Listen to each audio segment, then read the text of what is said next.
he was like, he saw the shirt and he was like, Jake, do you have any clothes that don't have any death on them or something? I was like, I don't think I do.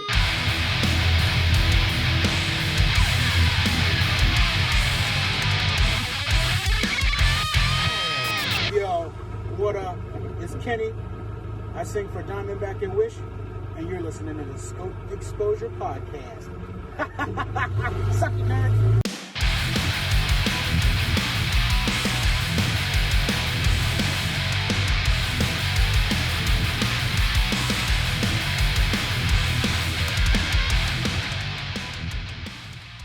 You got your bev in hand, it looks like? Yeah, I got my bev right here, ready to go. Very sick. Cool. Well, thank you so much, everyone, for tuning in. This is another episode of the Scoped Exposure Podcast. Right now, we're traveling down to Texas to listen to a great chat with a great vocalist, Jake from Judiciary. Thanks for joining me, man. Hey, thank you so much for having me. I really appreciate it. Of course, yeah. Judiciary is one of those bands as far as the coming into the Canadian sphere has there's been some difficulties there, which I'm gonna definitely touch on later in the episode. But I'm really excited to be chatting with you. Big fan of the band, and yeah, I think having some kind of conversation like this has been something I've been personally looking forward to all week. So very stoked. Awesome, man. Yeah, thank you so much for having me. And yeah, I definitely have some explaining to do as far as Canada goes, because I feel so bad, especially because you live in Calgary, right? Right. Yeah. Yeah. So the Calgary story, all the Calgary stories are like a whole thing, but Canada in general, I have some explaining to do for sure. Yeah. Well, some things have been completely out of your control, and then some things are, and then some. But before we get super into that, can you tell me what you're checking bev-wise for this podcast? Yeah, so I am a sparkling water head. Mm-hmm. I have been for a few years because when I started, basically I hit a point where I went to the doctor and he said, hey, you have high blood pressure. You should probably start working out. And then I stepped on a scale and I was like, I don't like that. And at that point, I was drinking a shit ton of Dr. Pepper because that's like still, that was my thing.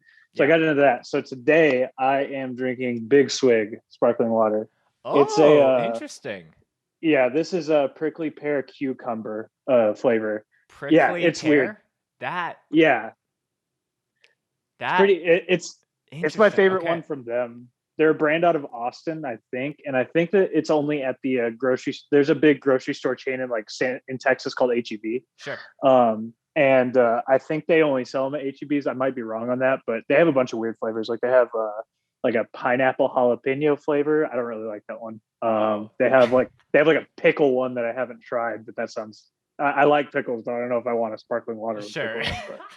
Yeah, it's good. Some sparkling water flavors are like. I think there's some of those things with anything. It's like I'm vegetarian now, but back a few years ago when it was, burger flavored whatever, it's like, I don't want burger flavored, insert the blank. Like some flavors should not be dabbled with. They're just too dangerous. Mm-hmm. No, that's very cool. Before I go into my bev, what's your thoughts? Because I literally was talking with someone in the DMs about, there's lots of chats about like bubbly's new flavors, and I'll just say it on the podcast. I don't fuck with bubbly. I think it's very basic. Like someone drinks bubbly because they do have like really killer marketing. I'll give them that. But I don't think it tastes good. Like I think there's way better ones. What's your take on that? Yeah, there's definitely better ones. To me, bubbly, I like bubbly blackberry. That one's a good one. Mm-hmm. But like the basic flavors like lime and strawberry, like you can get better ones. Oh, absolutely. But like it goes like LaCroix, bubbly, and then like I don't know if you guys have Waterloo up there. Not Waterloo. Do you walk with Aha? That's my personal favorite. Aha's fine to me. It's not my favorite. I honestly, I'll tell you, I haven't had much Aha to have like a solid opinion on it, but my overarching opinion is that Topo Chico is number one at all time. Sure. Like, and I know that. So the guy that one of the guys that plays in Judiciary, our bassist Kyle, he's gonna kill me for saying bubbly is just a step above LaCroix because bubbly is like his favorite. So, right. But I don't No, know. you're definitely seeing a lot of shifts in our, how bevs are just becoming so cultural now. Like it's no different than how like coffee was even like you go back in time. Like now it's such a cultural thing. I remember when Yeah. people were first drinking LaCroix and everyone's like, this is just water. Like why is everyone obsessed with it? And now it's like everyone's checking all these different kinds. I, Yeah, I don't know if LaCroix just feels like a um I don't how do I say this? It's it, like it's the, it's just it's the McDonald's of sparkling water. sure, yeah. Like it doesn't really do much. Like it's like, oh yeah, it is the most water. It feels like the most untampered. But yeah, it feels not as creative, I guess. Mm-hmm. It's Um like if it's in the cooler, then you're like, yeah, sure. yeah, yeah. But you're not seeking it out. Right. Yeah. Yeah. Yeah. The hope is I've been like trying to spread the AHA love. Even, they commented on one of my posts just super recently and they're like, hey, do you want to try some of our newest flavors? Like shoot us a DM. But I've been left on red reaching out to them being like, hey, like put like an AHA fridge like right here and I'll be drinking out of it like almost every podcast. But, Oh yeah. No, I mean, if they want to send me that same DM, I'll be team AHA all day. Free sparkling water. Let's do it. Yeah, of course. Speaking of Bev sponsors, this is very exciting. I did a podcast just a few days ago where I announced one of our, I guess, alcoholic sponsors, which is a brewery here in Calgary called New Level. And I'm trying to have that triforce of Bev sponsors, something that's in that kind of category, something coffee related, and then the sparkling water. So this is the first podcast where I get to actually talk about it. It might already be announced by the time this comes out, but we're sponsored by, oh, that's super bright. It's Say When. So it's a chai coffee mix, but it's a dirty chai. So for those that don't know, dirty chai is just like a chai tea latte with espresso. So espresso's already in this bad boy. So all I need to do is one-to-one mix this in my mason jar with some milk or milk alternative. So I'm going to be doing that while we're chatting. So Hell yeah. I'm a sucker for good packaging, and that's really good packaging. yeah. Marketing works on me for sure. Sure. Yeah, you're someone that can appreciate some good design and all of that. So Jake, I'm stoked to be chatting with you. I don't know if you got to check out any of the episodes prior to jumping on here, but usually with any new guests, I try to just create some context about how they got into heavy music. So take us back in time, tell me some of the formative records and moments for you, and we'll kind of start there as I pour this oat milk. Go for it. So for me, I mean, I like to kind of say that it was always kind of like a slow build, and I was always just going on to the next thing. It was very chronological. Sure. Like it wasn't like I heard like a Bad Brains record when I was 6, and then when I was 18, I was like, oh yeah, I remember that. Mm-hmm. It was so basically when I was growing up, my dad, both my mom and my dad are pretty into music. My mom more so, she's more of like the pop. She was super into like Michael Jackson and Prince and stuff like that. So I heard a lot of that growing up. And then my dad was more so, he liked everything, but he was really into classic rock. Like I remember, like I would get in his truck and like it would either be like Marvin Gaye or it would be like an Ozzy record. Like I remember listening to Blizzard of Oz in his truck when I was younger. He played a bunch of like Stevie Ray Vaughan, stuff like that. Crazy. So like that was always kind of like rolling in my head. And then, from there you kind of like build off of that. So like from classic rock, I would naturally listen to like the radio rock station in Lubbock, where I'm from. Right. And basically that's just all it's just all butt rock. So it's just Sure. so it's like I went from like Ozzy to like when I was in like early middle school ish, like I started listening to like Papa Roach and like Avenged Sevenfold and all the like basically I was also a really big into wrestling when I was a kid. Okay. So I think that kind of affected my music taste too, because obviously like a bunch of like the themes are crazy, like heavy, and like then there's like like it's natural I would have gotten into like stuff like Papa Roach if I was watching wrestling, because all of like the pay-per-view themes are like all Papa Roach and like Saliva songs and everything like that. It's not going to be So, like the Backstreet Boys and someone's walking out all like greased up and ready to go. well, now WWE would probably do that. Yeah, that's true.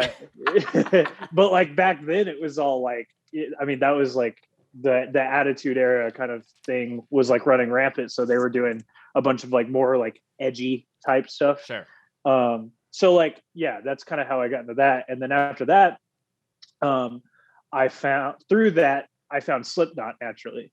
Oh, okay. And I had a really good friend when I was in middle school who that was like his favorite band. So like that's kind of how I came to really, really, really enjoy Slipknot and really respect them. And he also had an older brother that played in a pop punk band in Lubbock. And so we would go to his brother's shows, and basically like it would be a pop punk band and like a deathcore band right after that. And so I would hear the deathcore band and I was like, that's crazy. That sounds like a way crazier version of Slipknot. Right. So then naturally from like Slipknot, I move on to like the deathcore and like the like more like at that point I was like late middle school, early high school, like 8th grade freshman year. So that was 2010, 2009. So that was when like a bunch of the peak of that kind of stuff was like happening. So like the Suicide Silences of the world and the Whitechapels and everything like that. Right. Job so yeah, Cowboy, all that kind of shit. Yeah. Oh yeah, I was big into it. I had like I remember I played football at the time. Okay. And one of my coaches, like I was like the only kid on the team that had like the fucking swoopy bangs and like the shit coming into your face. And like I walked into two-a-days and I had an Impending Doom shirt, like an Impending Doom tank top because I went to a show the night before two-a-days started. Oh, okay. And naturally, you're like, I gotta wear the shirt that I went to the show the next day. Yeah. Yeah, sure. And I was all sunburned because it was outside and shit. But like he was like, he saw the shirt and he was like, Jake, do you have any clothes that don't have any death on them or something? I was like, I don't think I do. So that was kind of my MO, like going into like high school. For sure. And then I lost your video. Yeah, somebody just called me. Oh, okay. Sorry. Okay. Jump back in. So yeah, so we I from there it was like freshman year, sophomore year of high school. I was going to shows already. I was actually in one of my own bands. It was like a not worth mentioning band.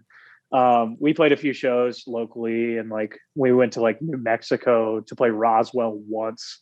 Okay. And then like I was doing vocals in that band, and then I also was going to shows all the time in Lubbock, which like the shows in Lubbock is a smaller city. It's a college city.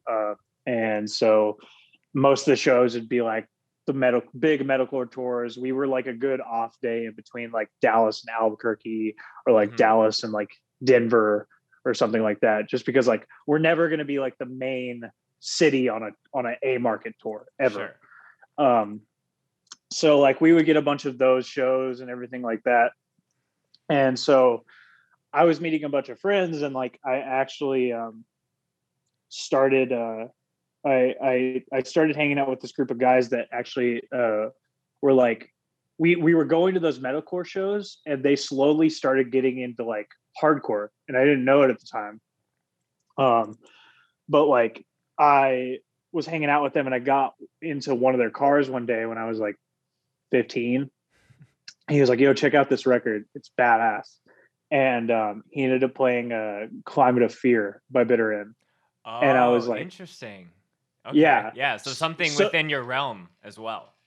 Yeah. So like it was a Texas band, which I honestly didn't know at the time. And to be honest, I didn't really get it. Mm-hmm. But before that, I actually brushed over something. So when I was like in middle school and like all that stuff, I was like obsessed with music. I like any little money I got from like doing chores around the house or like anything like that, My mom would basically like drop me off at the mall and like go on her own, and she would just be like, "Yeah, just meet me here sometime." Right. And so I would go to Hot Topic because they had like the little kiosks with the headphones Oh, that you yep. could just like Mm-hmm. basically listen to anything that they had on stock. Mm-hmm. So I would just find something with like the coolest artwork I could, and I would just listen to that. If I had money, I would buy it. Mm-hmm. So like I had like a pretty large like collection of CDs going. I would do the same thing at FYE because they had like the little CD players that you could just like pop all the CDs into and listen to it. Right. And I didn't realize it, but like when I was before I had even listened to that Bitter End record and started like really falling down the rabbit hole of like hardcore, I had bought Keepers of the Faith Oh, from Terror. interesting. Ha. Yeah, because at the time I was like super into deathcore. I was like I fucking love breakdowns. I love how crazy this sounds. This is all I want to listen to. Sure. And I saw the Keepers of the Faith album artwork, and I was like, first of all, crazy. Terror is a crazy band name. Right. Second of all, Sure. I've second of all, I was like, I'm pretty sure I've seen them on flyers with like bands I like Mm-hmm. because they did a bunch of tours with like deathcore bands and shit. And then I was like, this artwork's crazy too because it stands out amongst all these like crazy paintings and everything when it's just like varsity letters saying Keepers of the Faith. Yeah. So I was like, I'm just gonna buy this, and like I didn't even listen to it, and I brought it home, and I was like, yeah, I don't get this. Like, where's the blast beats? Where's the big breakdown? All this Yeah. stuff. Where's the big growls? Yeah. Yeah. And then, after a while, I was like, okay, like I kind of get it. But then once I listened to Bitter End and like started falling down the rabbit hole and getting music recommendations from them, I was like, okay, yeah, I totally get this record now. Like, this is fucking awesome. Mm-hmm. I was like, I started like falling down the rabbit hole of like YouTube videos, so like Sound and Fury videos of like Rotting Out and Trapped Under Ice, and like that era of like those bands was like 2011 to 2010 to 2012, like that Sure. big spars. And then like throughout that, like those bands would kind of stop into town every once in a while because again, we were like an off day city. So like Jabalba came a few times, and that was like I was like obsessed with Jabalba for a while because it was like the perfect like middle ground of like, okay, I'm still kind of like foot into this deathcore thing, but there's like a heavy hardcore band that's still doing it over here. Sure. So like bands like that kind of bridge the gap to where I was just like, yeah, I don't care about that anymore. I fully invested in this now. Yeah. No. So yeah. No, that's so funny because I think everyone has some of those. Like even with you guys, because I think you were kind of put onto my radar like right when the mortality rate split came to be, and we'll talk about that in a little bit. But I think I remember going back and listening to Axis of Equality, and I was like so confused on how the song just starts with just a guitar chord. And at the time, I was like, where's like why is it not like doing this? But just the way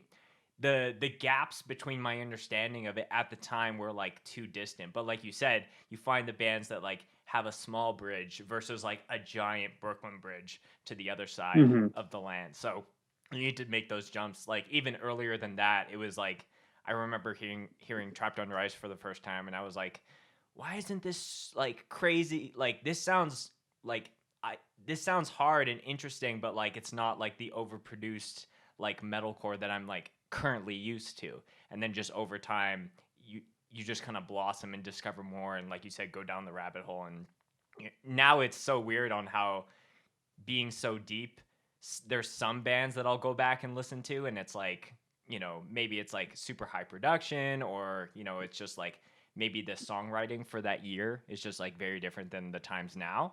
But a lot of it is just like, no, I kind of found for lack of a better term, the grassroots of like, punk and hardcore. And then some of that just is,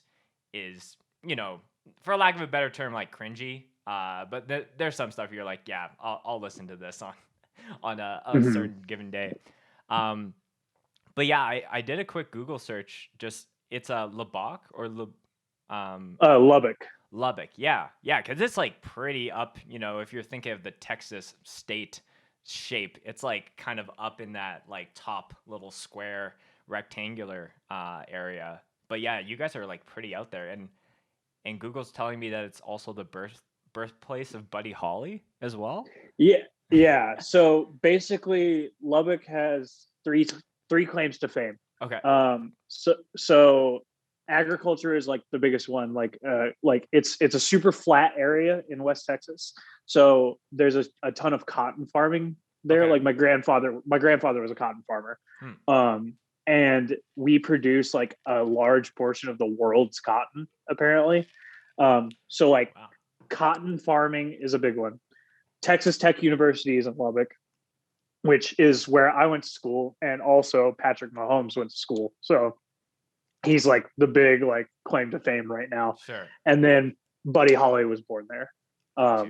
So yeah, and then like there's been a few like other like country acts that have come out of Lubbock too, like the Josh Abbott band. I'm not sure how familiar you are with country, but Josh Abbott band came from there. There's a band called Flatland Cavalry that came from there that's actually incredible.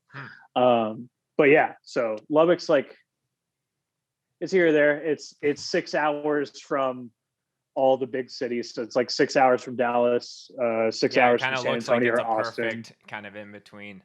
Yeah. Are you still living there, or did you move? No, so I actually moved to San Antonio in July of last year. Oh, okay. So pretty recently. Yeah. Yeah. So I right smack dab in the middle of the pandemic, I moved. Because I had the plan to move in July anyways. Like I was planning that like back in like December of 2019. Like after I got off the Gate Creeper tour, I was like, yeah, I think I'm going to do it. And then the pandemic hit, and I was like, well, I can save enough money still and still get myself down there. So yeah, I live in San Antonio now with my girlfriend and our 2 dogs. So who's your dog who's behind you? What's their name? Say hi. Come on. So he is Murphy. He's my dog originally. I got him when I lived in Lubbock when I was like 19. Okay. I adopted him. And yeah, he's like 6 now. Oh. So yeah, and then my girlfriend's not here, and our other dog Ivy is not here, but he's a pit bull and she's a little pit bull too. So nice. Just a pit bull family. Yeah. That's so sick. Yeah, exactly. They don't really like each other right now, but we're still trying to get them integrated. So right. Yeah, that takes time. Yeah. We have a border collie, Aussie Cross. He's like sleeping right here, so I'm trying to not to wake him, but we have thought about that. Once we get 2 dogs, it's like trying to find a breed that balances with him, but whether it's not the same or the same, that's all up in the air right now. Yeah, they didn't have a really good first meeting when we got down here. It was not a fun day. Yeah. You're like, please like each other. No, that's fun. So yeah, I think we've said a lot of, the stage of how you got into just heavy music in general. Tell me about how like Judiciary or the idea of that band came to be. You were mentioning you were doing vocals in another band. Was it always like, you didn't grow up maybe playing guitar or some other things where it's like, well, I want to be in hardcore, so I guess I'll do vocals? Or how did that kind of trickle down? So basically, I started my first band with that kid that really liked Slipknot, that had the older brother. But so we started our first band together. And I actually, Austin, the guy that drums in Judiciary, Jesus Christ. I knew him since like elementary because we went to the same school together. Right. Like we played t-ball together, if that gives you any context. Sure. So I knew him, and he was super into skateboarding at the time. He was also like a year younger than me. Okay. So that was like around like middle school. So we started hanging out more because we started going, he started going to my band shows because he kind of liked similar music. Like he was more so like just through skating, he was more so into like more abstract stuff. He liked a bunch of like the Smiths and stuff too. Oh, okay. So he was like 1 foot in, 1 foot out of like the heavy stuff. But then he started going into our shows, and he was like, okay, this is actually cool. We rode the bus together too. So like we would listen to a bunch of music together that way. Oh, nice. So yeah, we kind of started like hanging out a lot more. And then he got a drum set for like his, I don't know, probably like 14th or 15th birthday. And so he was like, I want to start a band. And one of my friends that showed me like that Bitter End record a while back was like, I want to start a band too. Austin, let's start a band together. And that was when we started kind of like dipping our feet into hardcore and stuff like that. Mm-hmm. And that guy was just like, I want to start a hardcore band. And they were trying to find a guitarist. And Israel, the guy that plays guitar in Judiciary now, I knew him because I dated a girl that he grew up with. Like they went to school together and they went to like the same church. It was like a small like circle. Sure. So like I met him and I was friends with him, and he was just like he would just post like videos on Facebook of him playing like As I Lay Dying songs. And I was like, I was like, I don't think that he's ever heard like a hardcore song before, but right. Like he's good at guitar. And so they linked up and started their own band. And so they were like, hey, like we don't have a bassist. Jake, can you play bass? I was like, no, but don't count on I'll fake it. Yeah. So I started playing bass in that band while I was still in the other band. Oh, and okay. Yeah, that other band kind of fizzled out. And then the band that I was playing bass for, like we recorded, never came out. It was like one of those things where we just like didn't know what the hell we were doing. Sure. And it also just like was it wasn't put together. It wasn't a very good band.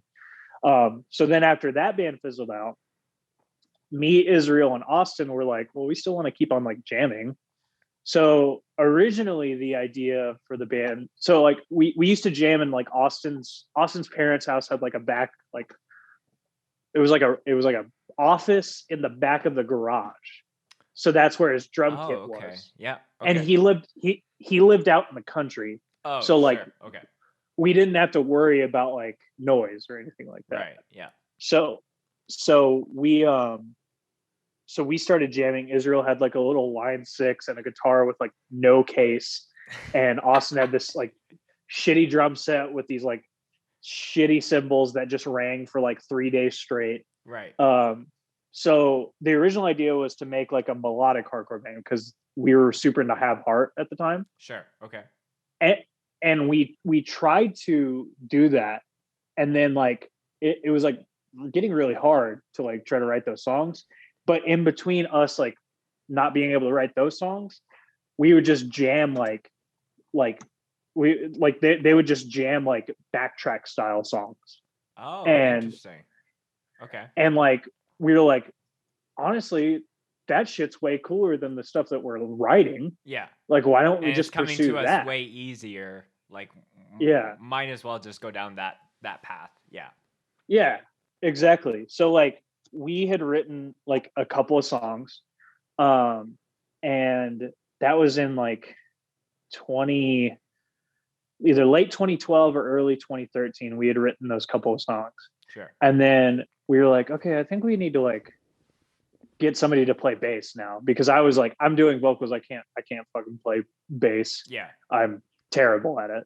And that was like my thing from the start was like, I liked being a vocalist. I didn't have the patience to learn an instrument. And I also just like, I always, when I was younger, I was like, that guy is the coolest one kind of thing. Like I want to do that. It looks like fun. Like it seemed like I just want to be that. Mm-hmm. So I was always like wanted to do vocals. I couldn't do anything else. Just wasn't musically capable. And so we were hanging out with our friend Kyle at the time, and he was a few years older than us. So like to give you context, me, Austin, and Israel are all 25 years old. We're like, me and Austin are a week apart in age. Israel's like a month away from us. And then Kyle's 4 years older than us. So we knew Kyle from going to shows in Lubbock, and we were like, hey, do you want to play bass? He didn't even play bass. He didn't own a bass. He played guitar. Right. And we're like, hey, do you want to play bass? And he was like, yeah, let me buy gear. So he bought gear. We played our first show in October of 2013 with Cross Me and Blood Stand Still in Lubbock. Okay, sure, cool. So yeah, that was kind of where Judiciary started, and then from there we recorded in early 2014, and then kind of went on from there. But yeah, so it was kind of a weird start, because like it was very like hodgepodge, like, hey, let's abandon that shit. Hey Kyle, can you buy gear? And then like we kind of just went from there. Yeah. So No, I don't think I'm not sure if you mentioned that on maybe other interviews, but like when I think of Judiciary, melodic of any kind is not where my mind goes. Like it's like yeah. heavy riffs, menacing guitar tone, and just you screaming to the depths of hell. But yeah, no, that's really funny to hear some of those. And I think that's always the thing. Like not every band has a different like origin as far as like I met this member and then that connected me to this person. And then we went through like lineup changes with this area. Like I think of every major band that I've been a part of, and that it always has a different, I guess, rollout of just getting started and just getting comfortable with things. Some things just click immediately, and some take years just to like, okay, this is what we're doing. So no, that's very interesting. So I'm going to fast forward a little bit here. Like I mentioned a little bit earlier, originally you guys kind of came onto my radar. I think, what was that back in, I think it was 2015, 2016. As far as I remember, Mortality Rate was coming through, and I had heard that there was talks of there's a split coming out with this band from Texas. And at the time, I was still like diving into like certain things, and like Texas wasn't a place that like if you look at everywhere, it's not a wildly known place for like hardcore, at least for me at the time. And so I was like, oh, I don't know any bands from Texas. And then Split comes out. I think the first song I heard was when I listened to the Mortality Rate side first, and hearing you on that song, I was like, oh, and then I checked out the other side. So can you talk to me about how that split came to be? I haven't actually had the opportunity to ask any of the MR members about that. So I'm kind of curious on like who, initiated the conversation, and, how that came to be. Yeah. So basically, just to kind of like catch everything up to speed. Sure. Put out the demo in 2014. Did like a little bit of like Texas shows. Like we played like just Texas. Mm-hmm. And then we went and recorded Axis of Equality, put that out the beginning of 2016. And then that was a big one for us. That we went and played, like we did our first tour in like March of that year. We played Sound and Fury that year. We did like a small run with like Cruel Hand that year. So that was a big one for us. And then so 2016 was like the biggest year we had. And then late that year, I think Kyle had met Jess through a few mutual friends. So they were like talking all the time and like exchanging music and all that good stuff. So they kind of made that initial connection, and we were already talking about like, we should do a split at some point, because like that sounds like fun. We can knock out like a few songs. We always enjoyed like split projects. Like I was super into like all the Incendiary splits that they did. Right. And then like Incendiary has been one of my favorite hardcore bands since I got into it. So like I was super into that. A few other splits came out, like Soul Search and Minus and all that stuff. So we want to do a split. He was talking to them, and they were like, oh, we already have a couple songs written. Like we can do a split together. So that's kind of how that came about. And then like later on, we said that, hey, we should like sing on each other's songs, which is how like I got on Veins, Jess got on Pure Fury. Yeah. And by the way, Mortality Rate is incredible. Yeah. The last couple of things that they've put out are straight up insane. Mm-hmm. And Jess is an unbelievable like front person. Like it's insane. Yeah.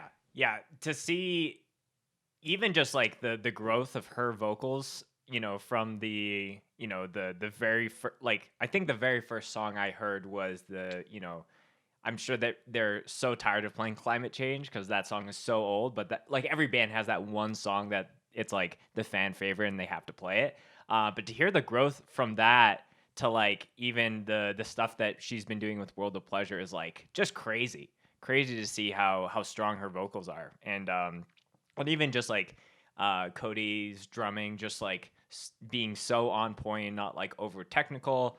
So yeah, Mortality Rate's been like, it's crazy to see how that band did such a huge amount of like legwork, kind of in the early days, like touring relentlessly. And, no band's touring right now, but, to kind of have those years of work and to see the I guess like to sow some of those years of labor, to because they're getting played all over the world right now, so it's a huge win, especially for Canada, just to have a band like that.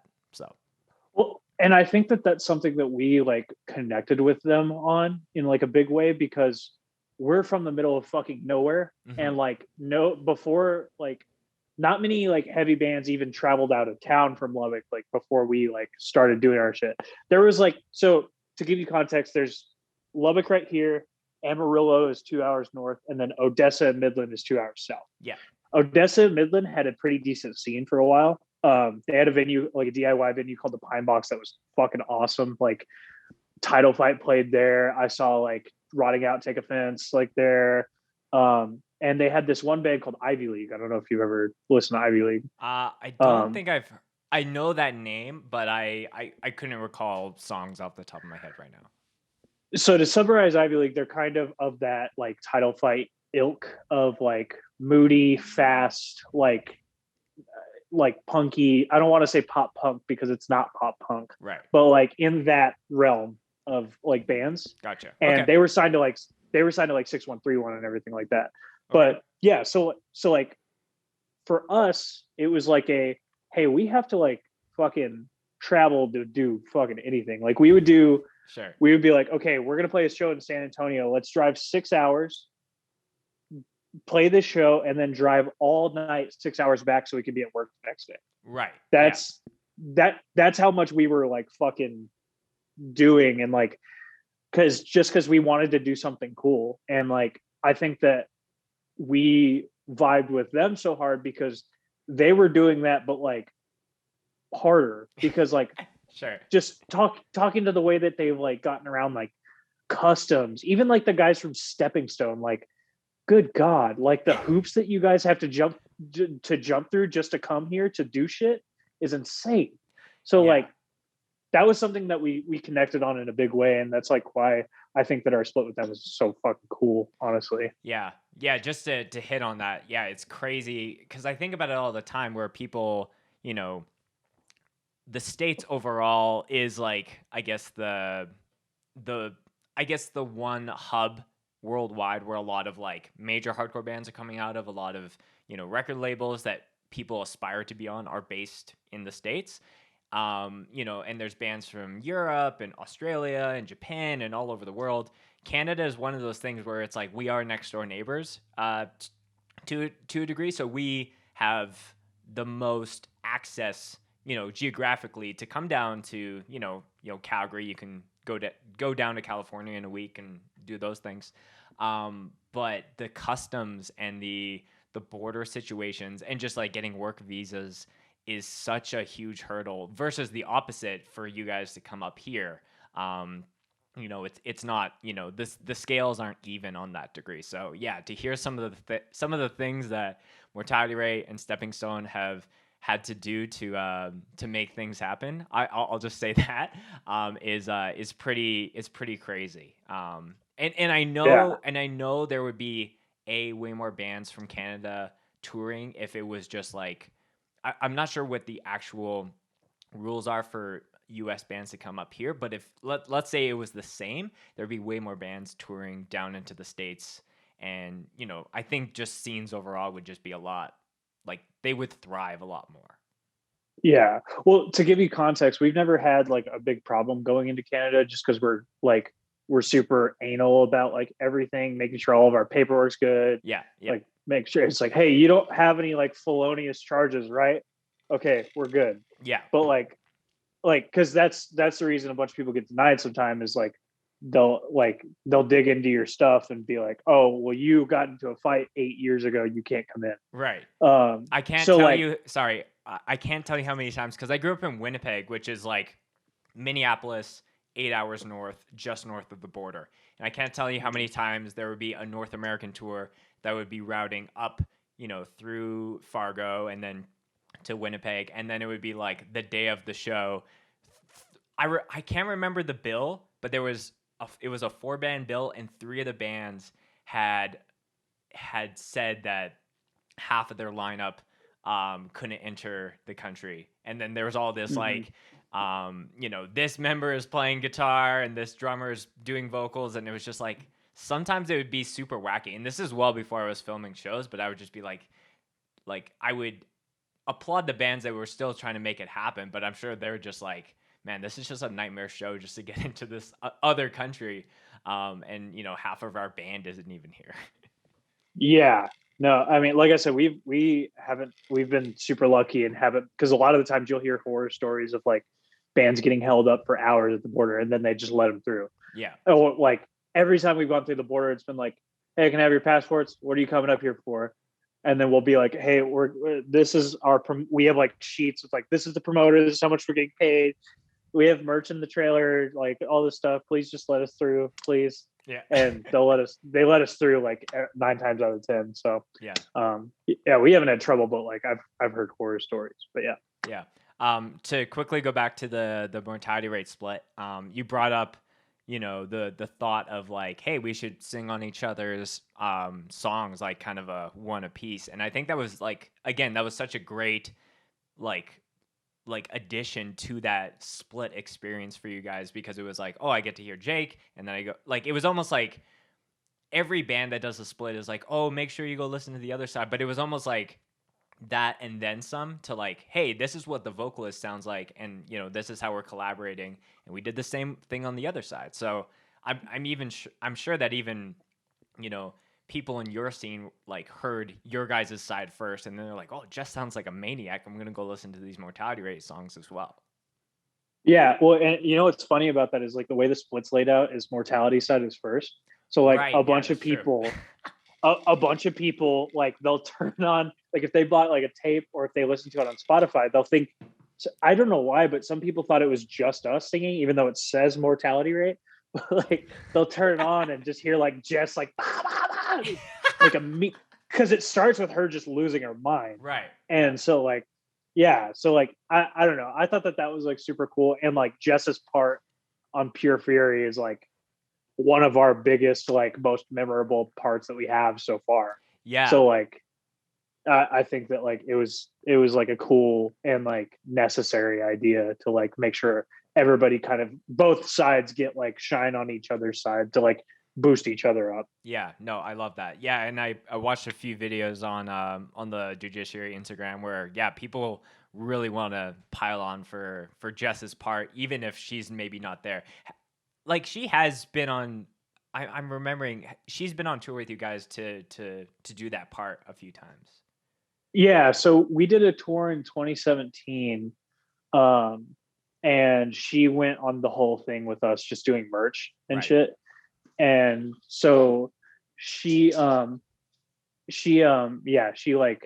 did all the parts every night. And then we didn't see her for a long time just because our Canada excursions never happened. Right. And then at FYA, she got to do the part again, which was really, really cool. And I think she broke the microphone because she's so loud, but like that's beside the point. Right. But yeah, so like she's done it quite a few times, and every time she gets to do it, it's crazy. I love it. Yeah. So I feel like that's a great segue. We mentioned at the very beginning that, Judiciary, like, again, I think it was through this split that a lot of people in Canada, or Western Canada specifically, were just like big fan of you guys because they already knew mortality rate and they got put on probably through that split. So there's been 2 times now that you guys were supposed to play Calgary, and they both have been stopped by things outside of your control. One being a massive snowstorm, and the second being a global pandemic, which was funny because as soon as I saw you guys were on Wild Rose 2020, I was like, yeah, this has been long awaited. This is going to be one of my favorite sets. And then I'm like, of course, it's a pandemic that is like canceling another judiciary opportunity in Calgary. But to go back, so you guys were headlining a show, massive snowstorm. This was in like November. You guys were on your way, but you were like stuck on the highway. And like this Yeah. is all things I'm hearing at the show. And like the show itself was like it just like fell apart. One of the bands was driving in from Lethbridge, I believe, and that's like an hour drive. So they canceled because the roads were so slick. Um, the There was just so many things that just went wrong. So like tell me about that from your perspective of like you're an hour away, but you guys are like literally stuck on the highway. Tell me about those things. Okay, so basically, we played Vancouver the night before. Show was cool, and then we were like, okay, we're gonna we like showered at a friend's place, and we're like, okay, we're gonna sleep for a couple hours, but we're gonna leave at like 5 a.m. because we know the roads are gonna be slick, so we want to make sure that we can get there before they get too bad. Sure. So that I think is like a 6-hour drive, something like that. From Vancouver? Yeah, maybe it's longer. I'm not sure. Oh, it's longer. It's more like Okay. 12. Oh, okay. Well, I remember it being like we're gonna leave early so we can get there like early enough before it gets bad. Sure.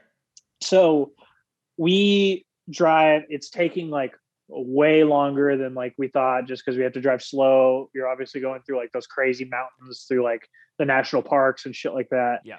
And so we're taking it slow. We're chilling. It's a pretty drive. We're like in good mood. Then we get like an hour outside of Calgary and standstill traffic. So we're like, oh, okay, there was probably just like a wreck. They got to like take somebody off the road, blah, blah, blah. So then it's like we're there for an hour. Then we're there for 2 hours. Then we're there for 3 hours, 4 hours. And we're just like, what the fuck is happening? So like the whole time we're like talking to Jess. She's just like, I don't know, like we're not going to cancel the show until we absolutely have to, blah, blah, blah. And so then like it got to the point where it was like, hey, it's not going to happen. Right. So at that point, the show gets canceled. It's already nighttime. It's dark. And we have to be in Fargo like the next day. Oh, because I didn't know you guys were going to Fargo right after. That's crazy.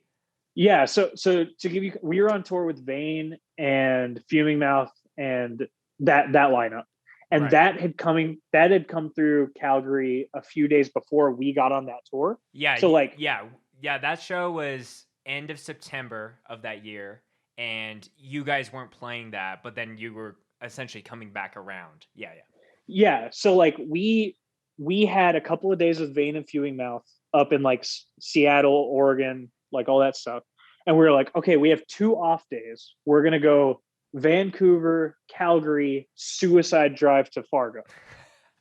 Sure. So like that's a far drive from Calgary to Fargo. And so I think it's like 12 or 13 hours, but we were just like, fuck it, we can do it. Yeah. So, and we wanted to play Canada super bad. So we were just like, yeah, it'll be worth it. Mm-hmm. So we go, like, we leave, we get an hour outside, show's canceled. We have to be at Fargo the next day. So we're like, we have to like get out of here, or else we're like, I think at that point, like Calgary or like Alberta just declared like a state of emergency. Like there was people, like diabetic people on the highway that didn't have insulin. It was like a whole thing. Yeah. And so like we end up, there's like a service road turnaround, like a few cars up. So we're like, hey, can you guys just move like a little bit to the right so we can drive on the shoulder and get to the, like, and the shoulder has like a big drop off. So we're like driving sideways with a van and a trailer on the shoulder just to get to this turnaround. Some guy in a kilt helped us. He was awesome. And so some guy in a kilt? Yeah, no joke. Kilt and boots. He was like, hey, everybody, they gotta go. Yeah, like so, pulls his bagpipes out. He's like, I'm gonna play the music, and as you guys peel out. He was sick. But he helped us. So we got on that turnaround, and I was looking on my phone, and I was like, hey, I found a highway, because like Maps was just like, hey, take the highway that you're stuck on for 8 hours, go down, and then do that. Right. So I was like, I found a highway that we can take that'll take us to the one that goes straight down into Montana. Right. So we were like, okay, let's do that. So we're driving slow through the ice. It's snowing like hell. And then we get on this other highway. We found out this other highway is like in the mountains going uphill, like on a 2-lane highway like this, going Oh, you uphill. guys were probably driving down Kananaskis, like Highway 40. Probably, Yeah, yeah. probably. It was crazy though. And like there was cars buried on the side of the road. We were in a van and a trailer behind a Greyhound bus and an ambulance. And then at one point, like the Greyhound passed the ambulance, and that was sketchy as hell. Right. And so like we're freaking out, and then like we finally get off that highway, get onto another highway, and like we're finally like, okay, we're off that bullshit. But then we still have to drive on ice all through the night, go through there. So Jimmy, he plays guitar for us now, but Jimmy like was driving through the night, drank like 4 cups of coffee and a Red Bull just to keep him up and keep him like alert. Right. So like we get down, there's like it's like 2 hours away from the border or something like that. And there's an like we're running out of gas, and we see a sign that says like last gas for like 200 kilometers or something like that. Oh, right. So we missed that turnoff. So we had to drive like all the way around, make a U-turn in the dirt road and snow, and then like go to the gas place. And the gas place is like the entrance to like a national park. Like they don't even have like, it's like the old gas pumps. Like they don't have card readers on them. Huh. And then we see a sign on the door. There's like 6 inches of snow. There's a sign on the door that says be back at 8 or something like that. And it's like 6 a.m. So we were like, what the fuck? So we wait. He ends up showing up early and lets us pay for gas, and we get out on the gas. And then like, so wait, pause. Were you running the van to stay warm, or you're like, we need to conserve gas to make sure that if this guy is late or whatever? We would run it like Austin, our drummer, was in the front seat at this point. So he would run it for a while, warm it up, and then shut it off. And then like, oh my God. Yeah, it was terrible. We had like all the sleeping bags out and everything trying to keep warm. But like, so yeah, we finally die just to play this show in Fargo. Dude, it was a mess. And then we finally get back, and we get gas, and then we go on down to Montana off like off that highway. And it's like the second we get into Montana, it's like sunny and birds chirping, no snow, nothing. And so like we passed the border, and like I was literally texting one of my friends telling her what happened. Yeah. And I was like, I'm just glad all this bullshit is over with. And then like 5 minutes after I say that, we just hear and our back window shattered. We don't know why. I think it may be a rock or something flew up, hit the trailer and bounced in, but like our back window just shatters. So we were delusional at that point, just laughed it off and put a merch box over it. And then it didn't even fade. You're like, we've been through hell and back. Like, just laugh it off. That's so funny. So then we still had to be in Fargo. We drive all the way through Montana, through fucking North Dakota.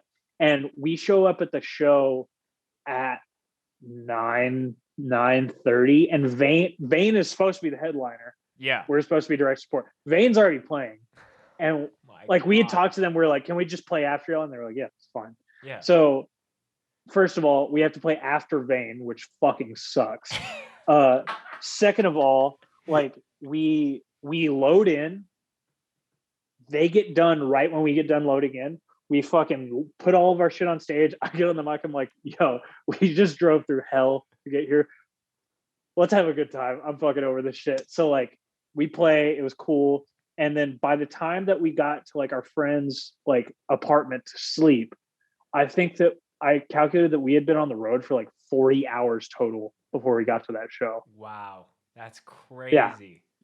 So that was the cursed Canada excursion. Yeah. Yeah. Cause that night, even just within Calgary, it was like I was picking up Cole who takes photos as I filmed the sets.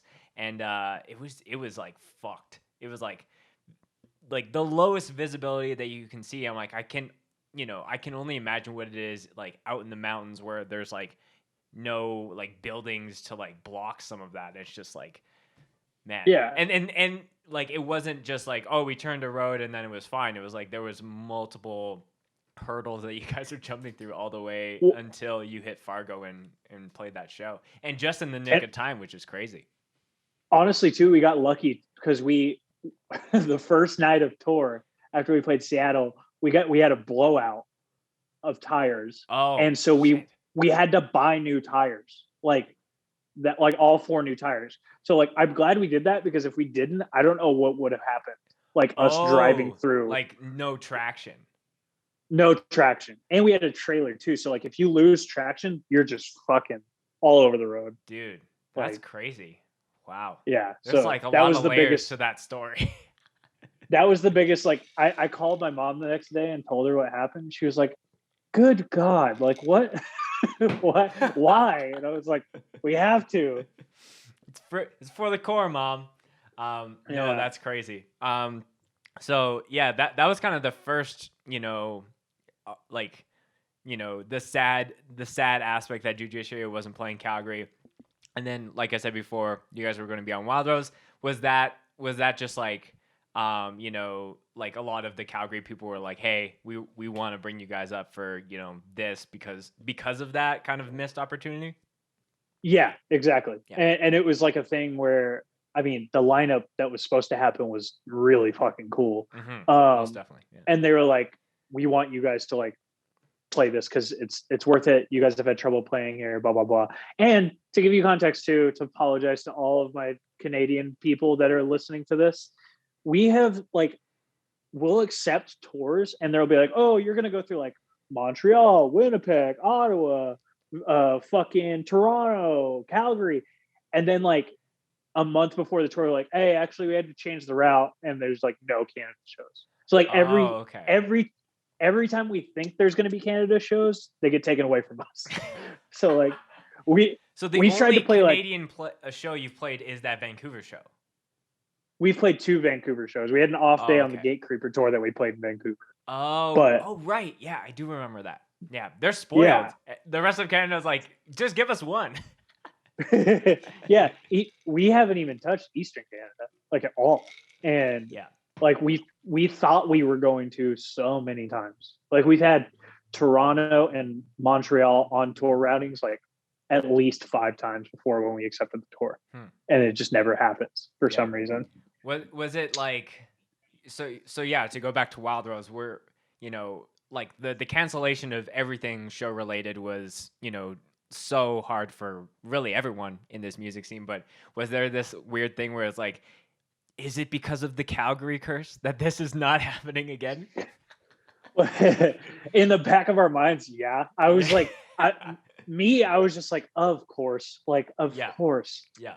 like, and that was when it really started picking up. Like, I think early March was when everything shut down. That was supposed to be like the next week or something like that. Yeah, it was a month. Or wait, was it supposed to be April? Very beginning of April. So it was like, Okay. I think that there was initial announcements for, not only like festivals that happened in that time frame, like Promcore, Wild Rose, the Rumble. I was seeing all the same posts of like, we're watching this a week later, cancellation. So yeah, like obviously both of those situations wildly out of your control. Like there's a lot of people, including myself, that are just itching at the point where you guys will play. Maybe there'll be like some asteroid that's entering the atmosphere on the day of the show.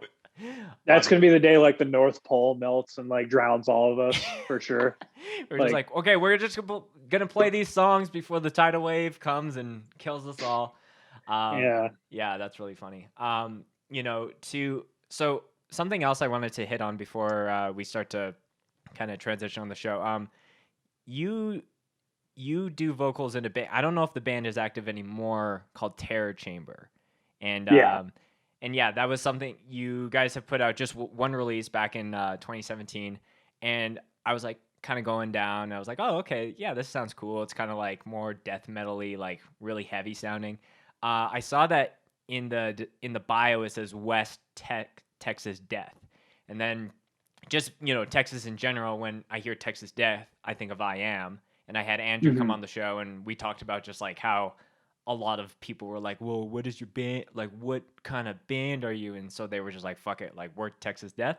But the time frame you got, like, as far as when this came out, is before when it was like Texas Death on the I Am stuff. So did you coin that before, or is that just a coincidence that I'm trying to tie connections in my I, head? I definitely didn't coin that. It was like I think I just put that because it was like I just thought it was cool. There was like Sure. a Spectral Voice that it was like a Spectral Voice band from Colorado, and they had a shirt that said "Stay Death" on the back, Oh, and okay. I was like, that's cool, and like I don't like Texas death metal, like blah blah blah. I just wanted something like unique, so I was like, I'm just gonna take out the metal, and so like that's kind of why I put it. But like, I am definitely like, we haven't done shit since that release.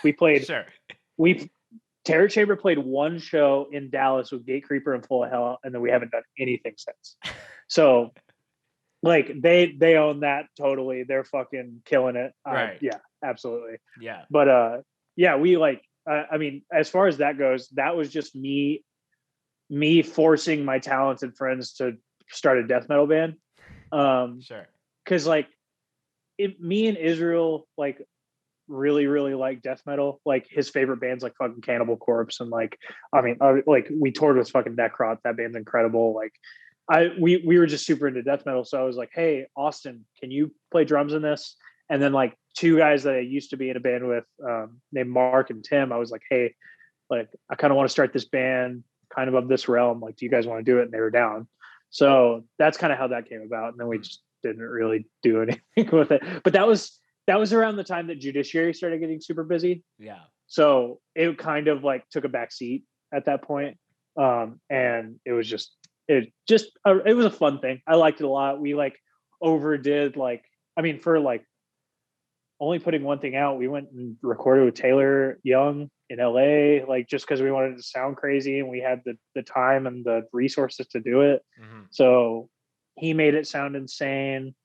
And then like we had a cool one show with Gate Creeper and Full of Hell, Yeah. and Creeping Death too played that show. So Yeah. that was fun. So Yeah. yeah, that other than that, like not really anything since then. Yeah, no, like I listened to it and I was like, wow, I was like really impressed with, the production obviously, but just like sometimes it's always funny like hearing a vocalist being like, "Hey, I'm also doing vocals in this band." The last time that it felt like not like it was like is this going to sound the exact same? But for you it was like there's total differences from like the styles that you would do for that versus Judiciary. I know when Brendan from Counterparts was like, "Hey, I'm doing vocals in this band called End." I was like, "Oh, okay. I know like Brendan's vocals," and then it was like, "Oh, like this is balls to the wall as far as like matching that style for sure." So no, Yeah. that's interesting. Do you think? I think a lot of people through pandemic perspectives, if you want to call it that, are like, yeah, when shows come back, I want to obviously like play the music that everyone's been writing, but like starting side project bands and just little things. Like, do you think Terror Chamber will make a second show appearance once shows come back? Who fucking knows, man? I actually not like it's been a pretty slow process, but Mark that plays that played bass in Terror Chamber, he's been writing some music, and we've been talking about doing something, but I don't know if that'll materialize anytime soon. I've actually been talking to one of my friends that lives down here in San Antonio about starting like a straight up hardcore band with me.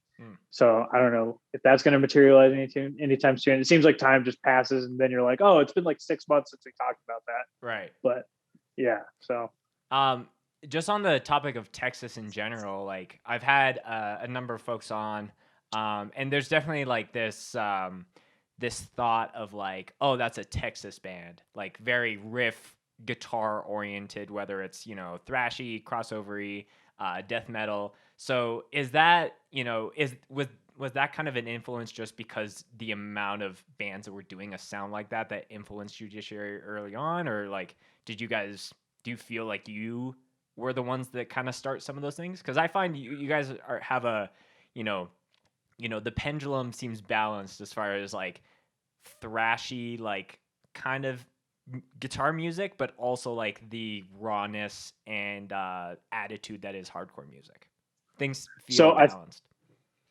I think that's just like a natural. I mean, so to give all the credit in the world, um, Iron Age and Power Trip, those are the fucking bands that like you can tell since they came around, since Iron Age put out like their first thing, it kind of altered the attitude of the way Texas music like went through it. So like if you and Bitter End too, Yeah. because like they're all just fucking guitar centric metal bands that went hardcore.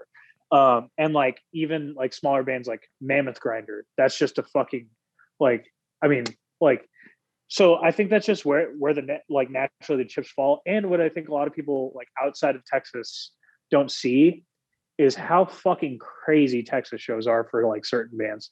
Like I like so the craziest shows I've ever been to were all Power Trip shows and Iron Age shows because it's like a you see fucking Power Trip play like I remember the first time I saw them play Evil Beat and it was like the fucking room just exploded no matter what. There was like a video of Edge or Not Day from 2012 in Dallas where like people were starting fires and like throwing chairs and shit and like so like you see I think as far as like my generation of people we saw that and we're just like this is the coolest fucking thing I've ever seen and then you go to those shows and it confirms it so you want to fucking do that too Right. so like all those bands were influenced by like old New York hardcore like Cro-Mags, Crumbsuckers, all that shit. Yeah. But then they also brought in like the thrash elements and then they also brought in like death metal elements like so like I think that that's just like a natural thing where like Texas bands just follow suit with that naturally not intentionally some may do it intentionally but like I think naturally people are just like more apt to explore that metal realm and include it in their music and you can see it throughout all like you said but yeah as far as us like I mean Power Trip, Bitter End, Iron Age like they kind of paved the way for like that kind of style and we definitely took some notes for sure like and like on that subject like rest in peace Riley Gale like amazing human being huge influence of mine I considered him a pretty good friend and I think that he is owed the most credit in the world for the effect that he had on not just hardcore not just metal, but music and culture in general. He was like a very outspoken for what he believed in. He helped out any cause that he believed in, and I think that he deserves a lot of credit, more credit than most people. So just to put that out there. No, I want to echo that. Like there's been certain times where even just a band breaks up, and I'm like, oh man, I'll never have the opportunity to see that lineup live maybe like reunion shows but like this is a little different but like I remember when Chester from Linkin Park passed away and it was like I had never seen them live and there was one opportunity that I could but I think in my mind I was like oh they're just gonna play everything off of like Minutes to Midnight and like on and maybe a couple songs off like the OG stuff but I still hold that as like a regret in my mind as like I didn't get to see them in their not even in their prime but just like performing those songs and like Power Trip is I got one chance to see them when they were through with Red Death, Sheer Mag, and who was the last band? And Fury. They came through Calgary. And yeah, like the exact same vibe. Packed show, super crazy, and just like Riley's energy and just attitude in life was just like infectious. Like you couldn't help, like you were saying a little early on, like watching bands and seeing the vocalist and being like, you're like, this is the coolest person on stage right now. Riley was that anytime I would watch a Power Trip video or, during that show, and just like, I think a lot of like bands who are like really into that crossover space will have songs that maybe are like self-reflective or like this song is about war and sword fighting and like things like that but a lot of Riley's lyrics off Nightmare Logic I think about the if not us then who song that they had, like that was always something that I would go back to, is like, man, like it's really cool that a band that is so like dive bombs and guitar solos is still writing something that is so like like it can be taken multiple ways for people in their own lives. So, rest in peace, Riley. Shout out to Power Trip. And just, yeah, I feel for a lot of the people in the Texas space as far as like not being able to, I guess, grieve the loss of him in a normal way of, congregating, throwing shows together. So yeah, it's very. He was one of the most intelligent people I've ever talked to, and I'm not just saying that just in memoriam. I said that when he was alive. Yeah. Listening to podcasts of him, he was always just so well spoken. His lyrical content speaks for itself. Mm-hmm. His metaphors were always insane. I looked up to him in a huge way. We looked up to him all in a huge way, and yeah, I just think that like he was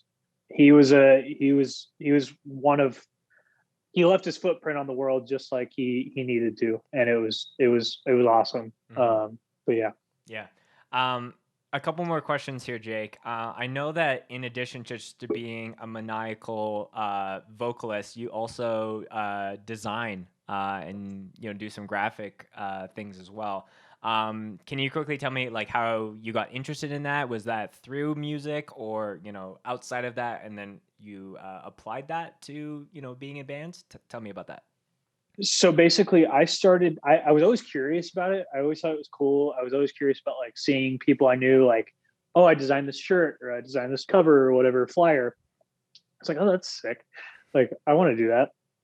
And then I was in college at Texas Tech, and basically for my degree, there was an I majored in public relations. Oh, okay. And there was an elective class that had, it was public relations design.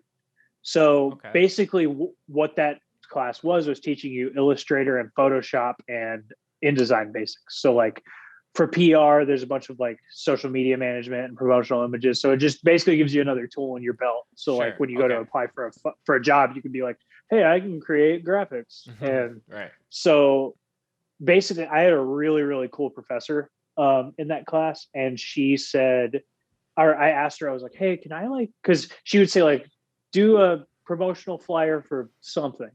And I would be like, hey, can I just like make stuff for like my band for like the class? Cause like a bunch of people, like a bunch of sorority girls are in the class. They were doing stuff for like their sorority or fraternity guys were doing it for their fraternities. Yeah. I was like, can I do it for my band? Yeah. And she was like, yeah, go for it. I don't care. And so I just started making stuff for Judiciary at that point. I made like a few like hoodies and like flyers and shit.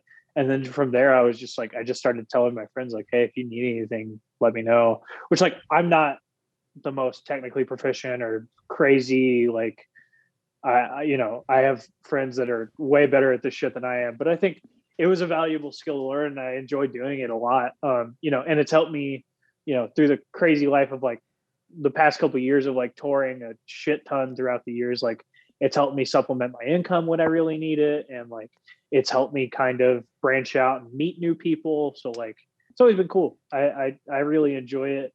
And yeah, that's kind of how I got started though, was just through that class. And then just me really having a cool professor that let me do whatever the hell I want. Right. Were the presentations like people showing all these like stuff for their, like you were saying, the frats and the sororities, and then you're like, okay, this is my band. like how are those? Well, it was a little weird, but I think like the first one or two were like a bunch of them just being like, wait, what? And then like why is everything so spiky? Yeah, why everything so dark? And so like after a while they were like, oh, okay, this is just kind of this guy. And like I'm like a pretty reasonable guy. I can get along with people. So like they kind of they knew I wasn't like some guy that's like out slaughtering goats and shit. So like I was it was fine. Yeah. I don't know this is more of a timely thing, but did you watch that it's like a Netflix documentary about the Cecil Hotel? Does that ring a bell? Okay, so anyone that's listening, it's essentially this this like very cheap hotel right on Skid Row, and there's this big news story. This was right when I was born, I think, like so 93. But this girl from Vancouver went down. She was traveling by herself, and then she goes missing for like multiple weeks. And then they're trying to find her, and the hotel has all these like people go missing, and like like there's tons of just like bad people that are like staying in these hotels because it's cheaper than maybe getting an apartment. So all that being said, uh, why am I blanking on where I was going with this? Oh, Something. so yeah, there. I think it's like a 8-part episode thing. Somewhere into later, there's this character that's introduced, and this is someone crafting this big documentary, so they have to have tension and things like that. But there's this one guy who's like clearly into like black metal and death metal, and he's like, oh, like they're painting him as this like murderer, and it's like, oh, it's probably him, and he gets all this hate online, and then he's like in the documentary being like, I just like metal, and like it's just like one of those things that even though metal is still one of those like kind of underground things where people just see it and they don't have the exposure, so they immediately assume the worst, like, oh, this person is slaughtering goats and worshiping Satan Monday through Friday. It's like, no, I just like listening to music and creating this stuff, Yeah.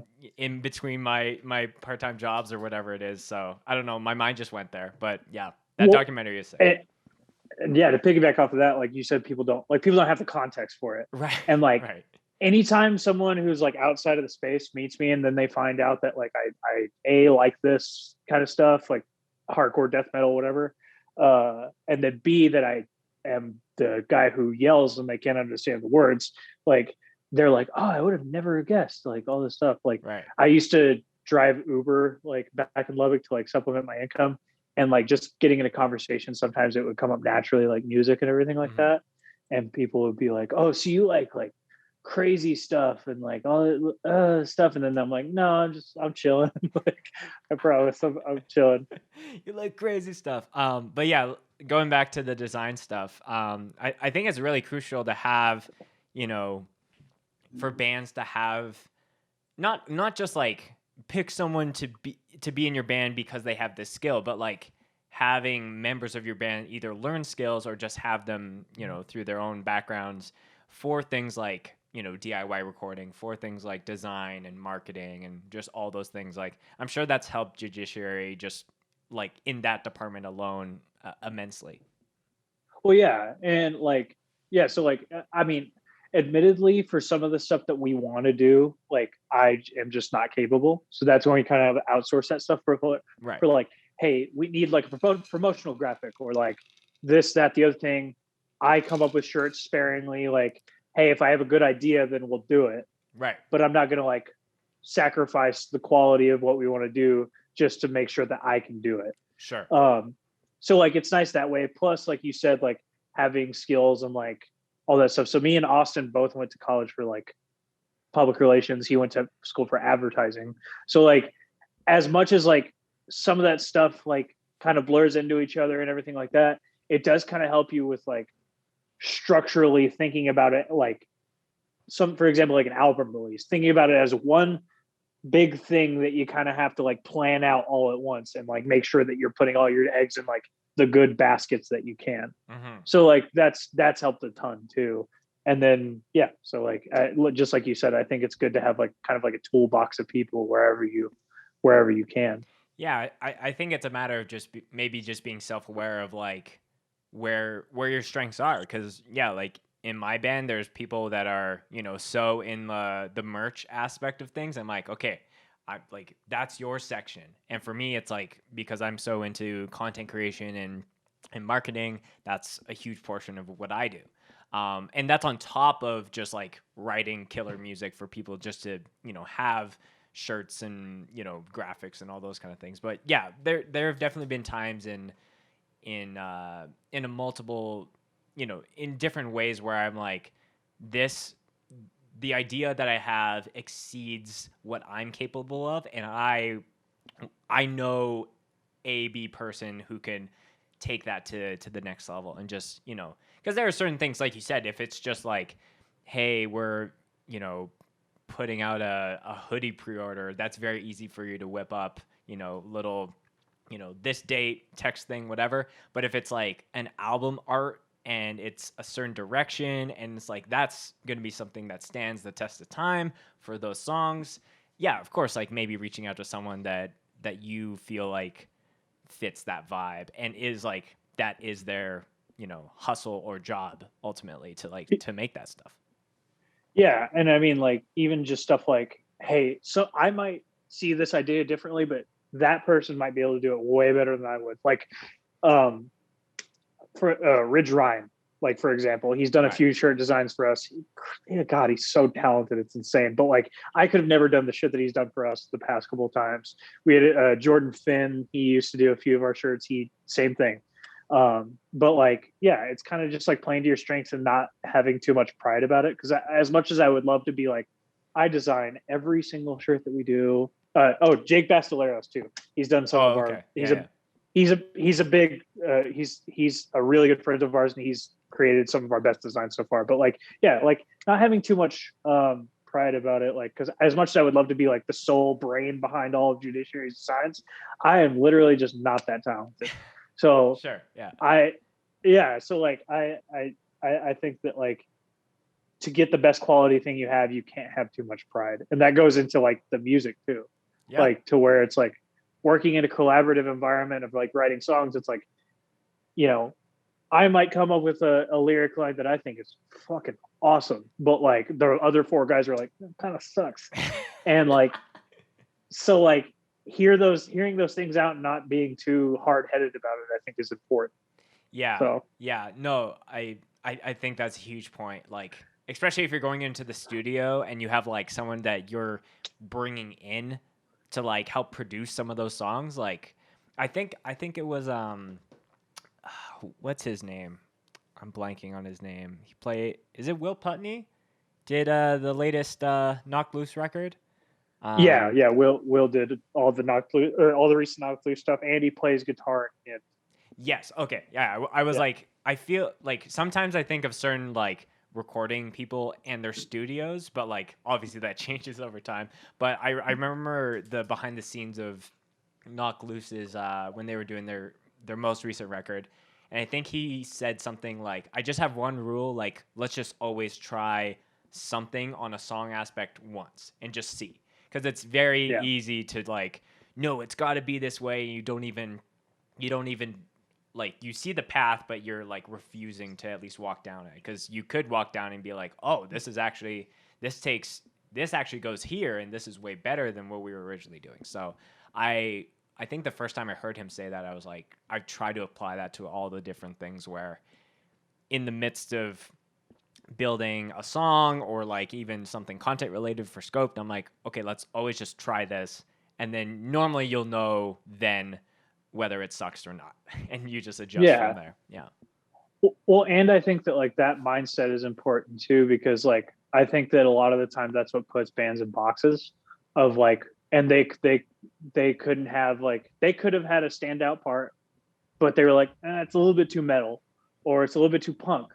But like, when you think about it, I think that me personally, all the bands that I see that really pop out to me are the bands that explore that crazy shit. Yeah. Like, I mean, what Gulch is doing has been done in a few different ways, like Mammoth Grinder, Hatred Surge, like that kind of thing, Magruder Grind. Sure. But like, at the time when Gulch came out, there wasn't any fucking bands doing it. And they were just like, we're going to do like death metal punk hardcore. Right. And you're going to deal with it. And they explored that fully. They didn't like fucking step back and say, that's a little too punk.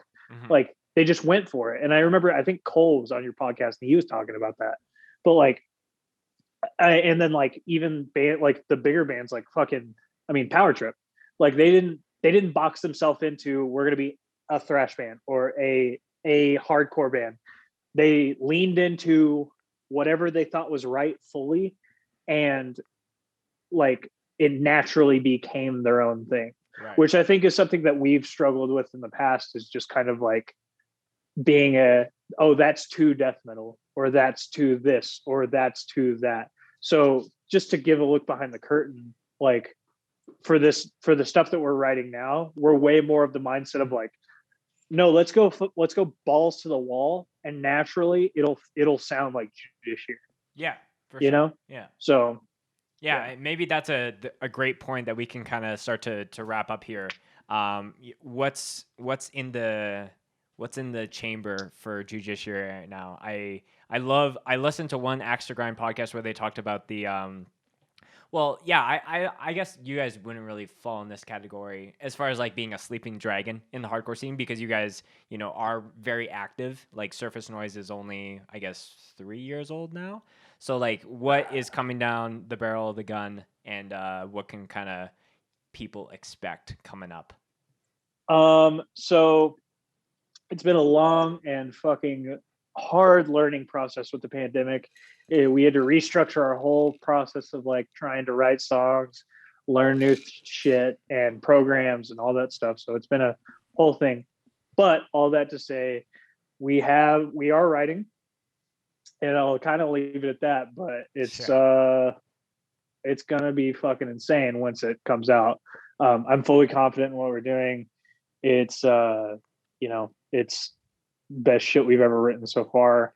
And I mean, everybody says that when they write new shit, but like, Right. I fully believe it. And yeah, I mean, just trying to write as much as we can. Don't know when it's going to come out, but hopefully sooner than later. And then if anything gets back to normal, hey, maybe we'll make a trip out to fucking Canada. Who knows? If Canada lets us, we'll do it. Yeah, right. Yeah. Hopefully the pandemic lasts long enough to break the Calgary curse. I know that set is going to be absolutely like just warfare and just people going absolutely nuts for you guys, to make up for the times that were missed. I do think that a lot of bands, like I always say, like every band in hardcore should just be working right now, whether it's finalizing a record that's coming out and it's just sitting in a Dropbox right now and just waiting for the right timing, or it is cool to hear that in addition to like, hey, we're writing new music, it's also like we're learning new skills that is going to make the output and just vibe of this band that much more. Because a lot of the times it's, you go on tour and then you get home, and like you should use, the time that you have at home to like reset, and like, maybe you're going back to work to make money for the next tour. So it gets me personally excited to think about all the hard work and adaptability that people have been doing out of just necessity. And then when shows come back, it's like, I think music is going to it's just going to be this new age of hardcore that I'm very, very much looking forward to. Yeah, and I agree with that. And I think that like us being able to just like kind of sit down and have this learning process, and like also kind of think about like clearly where we want to go next and how we're going to top Surface Noise. And like, I think that that's contributed in an insane way to the output that we're going to put out. Me personally, like I said, like we're getting a little bit more adventurous on this one. We're leaning a little bit more hard into like our influences. Cool. And I think it's going to be the best shit we ever put out for sure. Yeah. But I think it's going to be a while till anybody sees it, but I'm really excited about it. And yeah, we'll see. Hell yeah. Jake, the last question that I ask every guest on the podcast is a favorite mosh story that they would like to share. So that doesn't necessarily need to be something that centers around you or happened at a Judiciary show. Whatever's the first thing to your mind is how we kind of send things off. Favorite mosh story. Okay, so a couple of things come to mind. Sure. And I'll do abridged versions of all of them. So this is Hardcore 2014. Incendiary was playing. Incendiary is one of my favorite bands. I think it was the big Zeitgeist part. And I was up at the front, and I just felt somebody like I don't know what happened. I don't know if somebody kicked me. I don't know if somebody elbowed me or so it felt like somebody just fucking whack, like Vanderlei Silva kind of thing. Right. But like somebody hit me in the back of the head super hard, and I was seeing white. And like I somehow, even though I could only see white, I somehow made it back to my friends like right after that. And like, yeah, I don't know how it happened, but and then so that was funny. That was one of the times I've almost gotten like really hurt. Yeah. LDB this past year, I had an Air Force One print in my face, like all weekend. It Oh, happened really?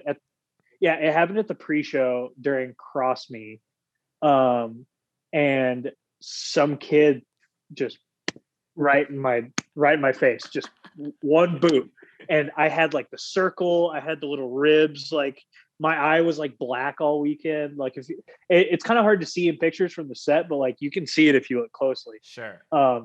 But yeah, so I had an Air Force One print on my face. And then when I was like 15, I don't know if you can see it, but I have a little strip missing out of my eyebrow right there. Oh, okay. Yeah, I see that. I was moshing at a show in Lubbock, and basically, I I got caught, and I felt my brow, and I was like, oh shit, it's bleeding. And so I went up to my friend, and I was like, hey, like, how bad is this? What's going on? And he was like, oh, you need to go to the restroom like right now. And I was like, what? Okay. So like we start walking to the restroom in this venue in Lubbock. It's called Jake's. It's connected to a sports bar. Okay. And so you have to walk through the sports bar to get to the bathroom. Okay. Walking through, and there's like these 40, 50-year-old men and women that are just like staring at me mortified, like, oh my God. And like, so I get to the bathroom. Before I get in there, my friend stops me and he's just like, hey, before I let you see this, like, you gotta tell me that like you're not gonna freak out. And I'm like, is it that bad? It's Right. like, just tell me you're not gonna freak out. And I was like, yeah, I'm not gonna freak out.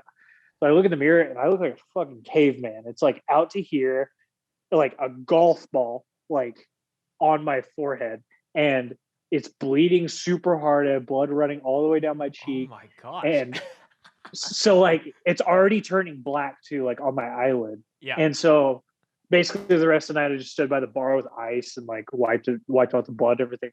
So then I was still in high school, so I had school the next day, and I showed up all fucking sad, and like I was just like, I don't want people to ask me about this. Right. And so like I get into first period, everybody's like, what have you? I'm like, I got punched, it's fine. I'm like, and he like, so then like I'm sitting in second period, and they're like, all sophomores go to the library for picture day. And I was like, motherfucker. So like I get into like the line to take pictures, and my teacher sees me, and she's like, okay, Jake, did you get your, she was like, oh, we'll get you on retakes, go back to class. That's a good teacher. She was like, Yeah. let's not have like just something forever put in the yearbook and have this kid just get made fun of because he's golf ball face boy. Yeah, shout out Miss Moore. She was a real hero there. Shout out Miss But Moore. yeah, so that's probably the most entertaining one. But yeah, that's awesome. Well, yeah, I'm always a fan. You know, the Mosh story is not like, oh, only one. I'm all game for multiples. So Jake, again, I really appreciate you giving me an hour and a half of your time. All your your band's links and your links will be in the description of the video and in the show notes. But if there's anything that you want to end on, the floor is yours for whatever you want to send the people off with.